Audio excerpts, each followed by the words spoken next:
खबरों की शुरुआत करते हैं महाराष्ट्र की बड़ी खबर के साथ। लाउडस्पीकर के मामले पर आज महाराष्ट्र में कुल जमाती मीटिंग में वजीर आला नहीं करेंगे शिरकत। एकनाथ शिंदे, शंभूराजे देसाई, सुभाष देसाई करेंगे शिवसेना की नुमाइंदगी। मीटिंग में राज ठाकरे भी नहीं करेंगे शिरकत। एमएनएस के 3 लीडर मीटिंग में होंगे शामिल। बीजेपी की तरफ से देवेंद्र फडणवीस की शिरकत मुतवक्किल।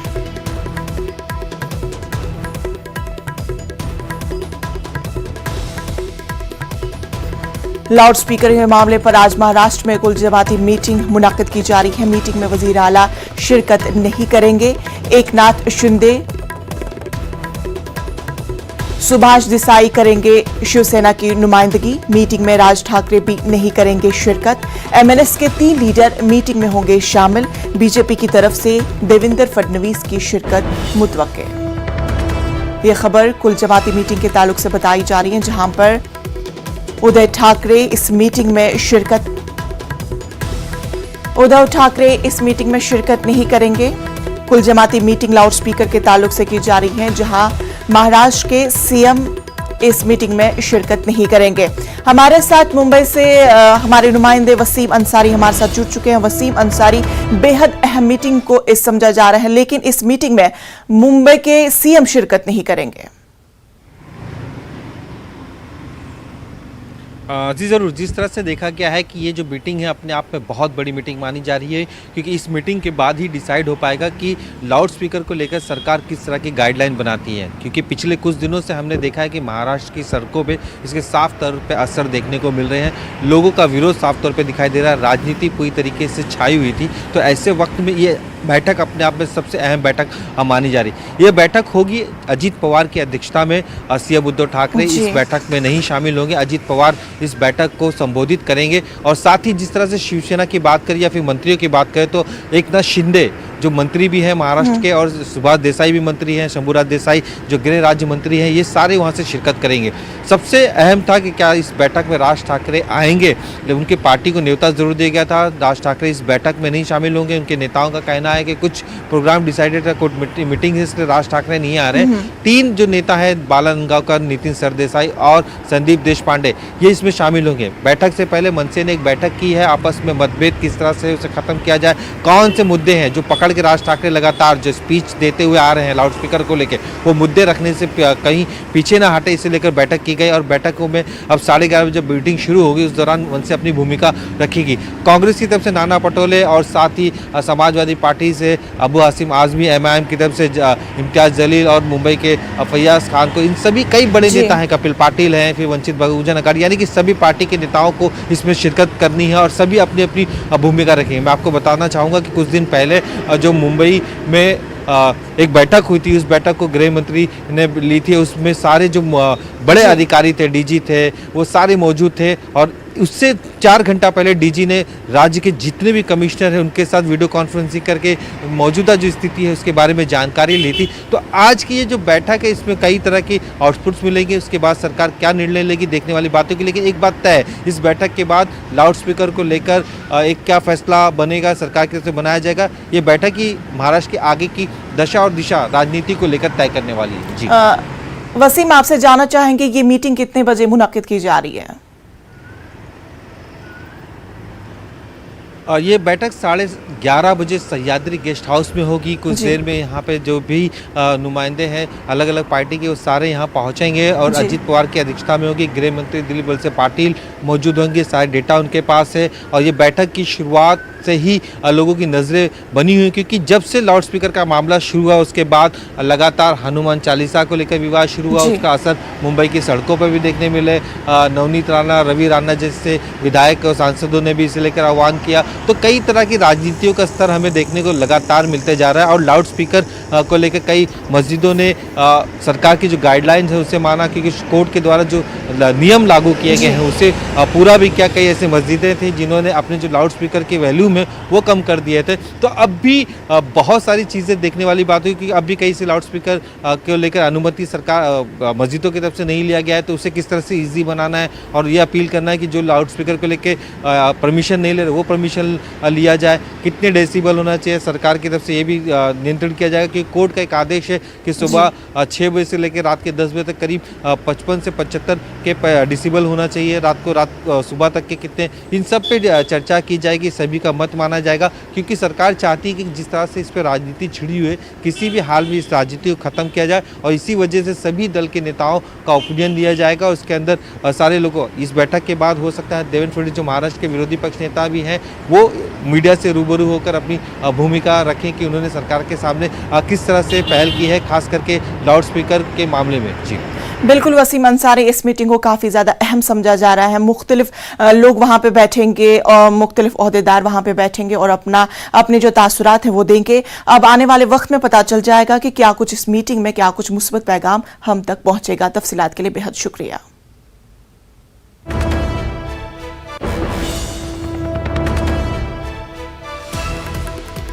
और एक खबर आपको बता दें, किरीट सोमैया पर मुबैना हमले का मामला, बीजेपी वफ्द की दाखिला सेक्रेटरी से मुलाकात, मरकजी दाखिला सेक्रेटरी को मेमोरेंडम सौंपा, एसआईटी से जांच कराने का इस मामले में मुतालबा किया जा रहा है। सिक्योरिटी के बावजूद मुझ पर हमला किया गया। किरीट सोमैया का इस तरह से मुतालबा किया जा रहा है कि इस मामले में एसआईटी की जानिब से जांच की जानी चाहिए। उन्होंने कहा कि सिक्योरिटी के बावजूद मुझ पर हमला किया गया, लेकिन अब इस मामले में वो एसआईटी की जांच कराना चाहते हैं। किरीट सोमैया के ताल्लुक से ये खबर आपको बताई जा रही है, जहां पर उन पर हमला किया गया। अब बीजेपी वफ्द दाखिले सेक्रेटरी से मुलाकात करेंगे और इस ताल्लुक से तमाम तर जानकारी वो लेंगे और एसआईटी की जानिब से वो इस पूरे मामले की जांच कराना चाहते हैं। उनका कहना है कि सिक्योरिटी के बावजूद उन पर हमला किया गया, इस तरह का किरीट सोमैया का कहना है। जिस प्रकार से महाराष्ट्र में लॉ एंड ऑर्डर सिचुएशन, जो कॉन्स्टिट्यूशनल जिम्मेदारी राज्य सरकार की है, सामान्य नागरिक, चुने हुए प्रतिनिधि, इसके ऊपर जिस प्रकार से हमले होते हैं, अत्याचार हो रहे हैं, धमकियां दी जा रही है, जिंदा दफनाने की भाषा मुख्यमंत्री जी उनके प्रवक्ता कर रहे हैं, इसके बारे में और भी शिकायतें यहां पर आई है, ऐसा ध्यान में आया है। आज हमने ऐसे 7 एग्जाम्पल होम मिनिस्ट्री को दिए हैं। सिर्फ विषय किरीट सोमैया का नहीं है, विषय नेवी ऑफिसर से लेकर एक झुग्गी झोपड़ी में रहने वाले व्यक्ति का मुंडन किया जाता है। नेवल ऑफिसर के घर में शिवसेना के गुंडों उद्धव ठाकरे के कहने पे जाके मारते हैं। मनसुख हिरन की उद्धव ठाकरे के नियुक्त किए हुए 2 पुलिस ऑफिसर सुपारी लेकर हत्या करते हैं। विधायक सांसद को जिंदा गाड़ने की धमकी दिया, जिंदा दफनाने की धमकी। और किरीट सोमैया, जिसको जेड कैटेगरी सिक्योरिटी केंद्र सरकार ने दिए, उनको पुलिस स्टेशन के परिसर में पुलिसों के उपस्थिति में उनके सहकार्य से 70-80 शिवसेना के गुंडे उनका जान लेने का प्रयास करते हैं। उसके लिए स्पेशल टीम भेजनी चाहिए। परिस्थिति चर्चा चिंताजनक है। गृह सचिव जी ने हमें आश्वस्त किया है कि इस विषय का हम गंभीरता से स्टडी कर रहे हैं। आवश्यकता पड़ी। एक और बड़ी खबर आपको बता दें, छत्तीसगढ़ में अभी उठा लाउडस्पीकर का मसला। बीजेपी लीडर अनुराग सिंह देव ने पाबंदी का किया मुतालबा। लाउडस्पीकर पर पाबंदी का किया गया मुतालबा। लाउडस्पीकर पर यूपी की योगी हुकूमत का फॉर्मूला नाफिज करने का मुतालबा किया जा रहा है। सुबह शाम लाउडस्पीकर पर आवाज की वजह से पड़ रहा है खलल। ये उसूल सब पर लागू होता है। अनुराग सिंह देव का इस तरह का मुतालबा किया जा रहा है कि योगी का जिस तरह से यूपी में फॉर्मूला नाफिज किया गया है, वही फार्मूला छत्तीसगढ़ में भी नाफिज किया जाना चाहिए। अब छत्तीसगढ़ में भी इस तरह का मामला दरपेश है। छत्तीसगढ़ में भी लाउडस्पीकर का अब मसला उठ गया है। बीजेपी लीडर अनुराग सिंह देव ने पाबंदी का मुतालबा किया गया है। लाउडस्पीकर पर पाबंदी का मुतालबा किया गया है। दरअसल उनका यह कहना है कि योगी ने जिस तरह से यूपी में फॉर्मूला नाफिज किया है, वही फार्मूला छत्तीसगढ़ में भी नाफिज किया जाना चाहिए। सुबह शाम लाउडस्पीकर पर आवाज की वजह से खलल पड़ रहा है और ये सब उसूल सब पर लागू होना चाहिए। इस तरह का बयान अनुराग सिंह देव की जानिब से दिया जा रहा है।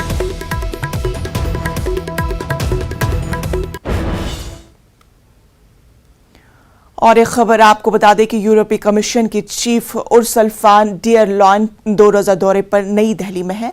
आज सुबह उर्सुला राजघाट पहुंची और गांधी जी की समाधि पर गुलहाय अकीदत पेश किए। उर्सुला वजीर आजम नरेंद्र मोदी से मुलाकात करेंगी। जराये के मुताबिक इस मुलाकात में यूक्रेन जंग समेत दीगर आलमी मसाइल पर बातचीत हो सकती है। इससे कबल उनकी मुलाकात वजीर खारजा एस जयशंकर से है। यूरोपीय कमीशन की चीफ सदर जमहूरिया से भी मुलाकात करेंगी और शाम रायसेना डायलॉग से खिताब भी करेंगी।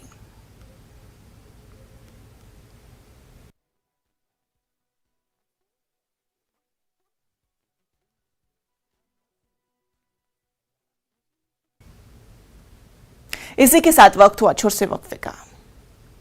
इस्तकबाल। यूरोपीय कमीशन की चीफ उर्सुला फॉन डर लेयन 2 रोजा दौरे पर नई दिल्ली में है। इसी पूरे मामले पर हम बात करेंगे अपने नुमाइंदे शैलेंद्र वांगू से। शैलेंद्र, अब यूरोपीय कमीशन की चीफ उर्सुला आज दिल्ली के दौरे पर है, क्या कुछ उम्मीदें वाबस्ता है? देखिए, ये ध्यान देने वाली बात है इंशा कि जिस वक्त यूरोपियन कमीशन की जो प्रेसिडेंट भारत दौरे पर है, उस वक्त करीब करीब 2 महीने बीत चुके हैं जब यूक्रेन पर हमला किया था रूस की तरफ से। और हालांकि पिछले 2 महीने के वक्त में भारत ने लगातार अपना स्टैंड कंसिस्टेंट रखा है। हमने ये भी देखा है कि जब अब से कुछ दिन पहले यूके के प्राइम मिनिस्टर बोरिस जॉनसन भी भारत आए थे, तो उन्होंने भी ये कहा था कि भारत के संबंध जो रिश्ते हैं वो रूस से बहुत पुराने हैं और भारत अपने रुख को नहीं बदलेगा। और उन्होंने ये भी कहा था कि पीएम मोदी कई बार इस मुद्दे को लेकर इंटरवीन कर चुके हैं जो रशिया के प्रेसिडेंट पुतिन के साथ। तो माना जा रहा है कि आज की बैठक में भी जो अब से कुछ देर बाद जो यूरोपियन कमीशन की जो प्रेसिडेंट हैं वो पीएम मोदी से मिलने के लिए LKM पहुंचेंगी, लोक कल्याण मार्ग पहुंचेगी उनके घर पे, निवास पे, जहां पर ये मुलाकात होगी। और इसमें माना जा रहा है कि यूरोप और इंडिया के बीच में जो टाइज हैं उन पर बातचीत होगी। वहीं साथ ही साथ यूक्रेन पर जो लगातार रूस का हमला जारी है उस पर भी बात की जाएगी यूरोपियन कमीशन की तरफ से। और आज उसके बाद जो उर्सुला है वो मुलाकात करेंगी प्रेसिडेंट रामनाथ कोविंद से। और शाम को जो दिल्ली में आज से शुरू हो रहा है रायसेना डायलॉग जो ओपनिंग सेशन है जिसमें पीएम मोदी एड्रेस करने वाले हैं, उसमें भी उर्सुला मौजूद रहेंगी आज शाम को 6 बजे।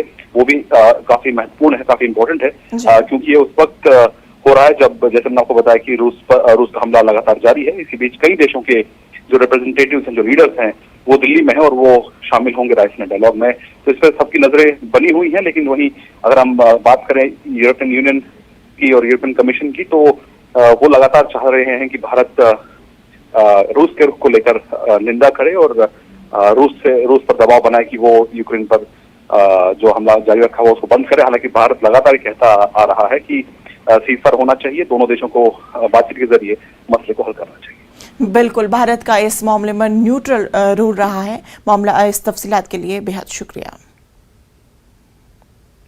स्टॉक मार्केट में हफ्ते के पहले रोज जबरदस्त गिरावट देखने में आई है। बीएसई सेंसेक्स 700 पॉइंट से ज्यादा गिरा है। निफ्टी 16,950 से नीचे चला गया है और तकरीबन 1.4% नीचे है। आज मार्केट सुर्ख निशान से ही शुरू हुआ है। जुमे को अमरीकी बाजारों में गिरावट और आज एशियाई बाजारों की कमजोरी का असर मकामी स्टॉक मार्केट पर भी देखा जा रहा है।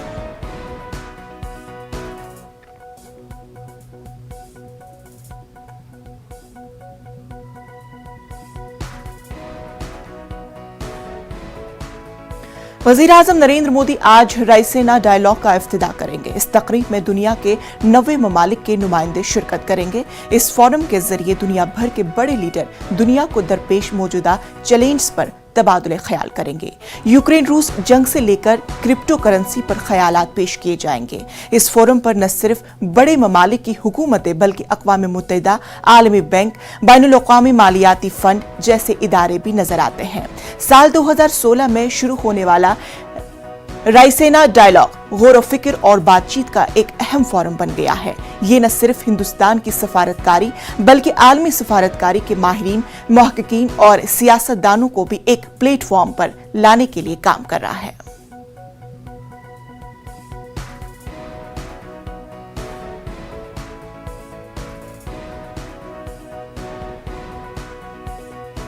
खरगोन रामनवमी तशद्दुद के बाद अब शहर में हालात मामूल पर आ गए हैं। सुबह 8 बजे से शाम 5 बजे तक 9 घंटे के लिए कर्फ्यू में ढील दी गई है। इंतजामिया ने आज से अनाज और काटन मार्केटों को भी खोलने की इजाजत दे दी है। कर्फ्यू में नरमी के बाइस अनाज मंडियों में भी 15 दिनों बाद लोगों की चहल पहल दिखाई दी गई। करीबन देही किसान मक्के और गुंदम की फसल ट्रैक्टर में भरकर मंडी पहुंचे। 15 दिन बाद मंडी खुलने पर किसानों में जोश और खरोश देखा जा रहा है।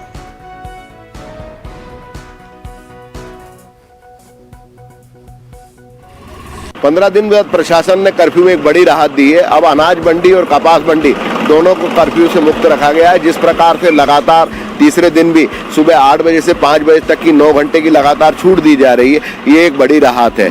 आज से मंडियों की शुरुआत हुई। जिस शादी विवाह का सीजन चल रहा था और उस दौरान किसानों ने जो अपनी फसल आने वाली जो अखा थी 3 मई को ज़्यादा मुहूर्त है शादी के, उसको लेकर घर पे फसल रख रखी थी, तो अब वो मंडियों में आ रहे हैं और आज मंडी में बेचेंगे। तो कुल मिलाकर अब ये कहा जा सकता है कि खरगोन के जो हालात हैं वो पूरी तरीके से सामान्य हो गए। प्रशासन ने अभी 9 घंटे की ढील दी है, लेकिन आगामी दिनों में ये जो छूट है वो दिन का कर्फ्यू हट सकता है और रात में ही कर्फ्यू जारी रह सकता है। आशुतोष पुरोहित, न्यूज़ 18, खरगोन। हैदराबाद के इलाके गोलकुंडा में वाक़ मरकज़ खिदमत खलक में तामीर की गई जामा मस्जिद शमसुल हसन का इफ्तिदा अमल में आया है। इफ्तिदाई तकरीब में तेलंगाना के वज़ीर दाखिला मोहम्मद महमूद अली ने मेहमान खुसूसी की हैसियत से शिरकत की। नौ तामीर शुदा मस्जिद में हाफिज़ कारी शाह महमूद अब्दुल मकतूर कुरैशी चिश्ती ने नमाज मगरिब की इमामत की। इसी दौरान वज़ीर दाखिला ने मिली इत्तेहाद के अलमबरदारी रूहानी तबीब हाफिज़ कारी शाह महमूद अब्दुल मकतूर कुरैशी चिश्ती की मिली खदमत की सताइश की।